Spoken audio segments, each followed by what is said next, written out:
যে আগামী 5 বছরে আমাদের মেইন কাজ তো একটা 25 কোটি বৃক্ষরোপণ। তো 25 কোটি বৃক্ষরোপণ বলতে আমরা টার্গেট দিচ্ছি 32 কোটি। কারণ নর্মাল নিয়মে প্রতি বছর যা গাছ লাগানো হয় তার অ্যাবাউট 30% নাকি পরিচর্যার অভাবে হোক, মানে ডিজিজের অভাবে হোক, ওয়েদারের কারণে হোক মারা যায়। তো আমরা কিন্তু যখন 25 কোটি বলছি, আমরা কিন্তু 25 কোটি মিন করি নেয়।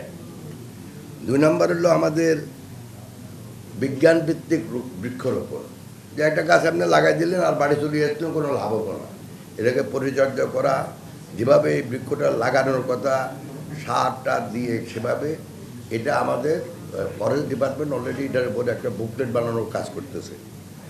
3 নাম্বার আমাদের ট্রি মনিটরিং অ্যাপ। আমাদেরকে বলা হলো যে 1 কোটি গাছ লাগাইছে, কিন্তু বছরের শেষে গাছ খুঁজিবে না মনে করেন। তো এটার জন্য যেন প্রপারলি মনিটর করা যায় সেজন্য একটা অ্যাপ তৈরি করা হবে।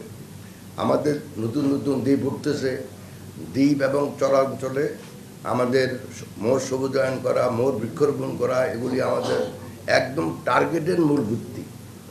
তারপরে হলো ভবন নির্মাণে সবুজ পরিমাপন এবং একটা গ্রিন বিল্ডিং হিসাবে সার্টিফাই করার জন্য আমরা একটা নীতিমালা তৈরি করব, বা সেটার জন্য আমাদের পাবলিক ওয়ার্কস ডিপার্টমেন্টের সাথে বা রাজুকের সাথে বসে এটা ঠিক করতে হবে। তারপরে হচ্ছে আমাদের রিনিউয়েবল এনার্জি, যেটা আপনারা সবাই জানেন অলরেডি।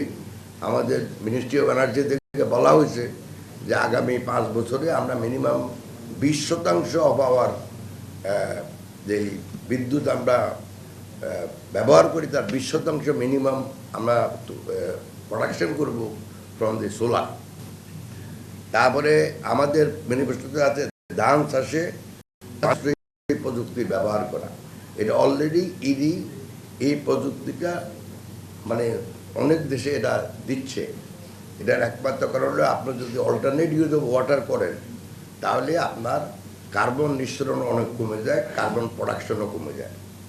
তারপরে এই ধরনের আমাদের যতগুলা ম্যানিফেস্টোতে আছে, আমরা প্রত্যেকটা ইস্যুতে আমরা অলরেডি কর্ম পরিকল্পনা গ্রহণ করতেছি, যাতে করে জাতির কাছে দেওয়া ওয়াদা আগামী 4 বছরের মধ্যে আমরা এগুলি সব আমরা বাস্তবায়ন করতে পারি।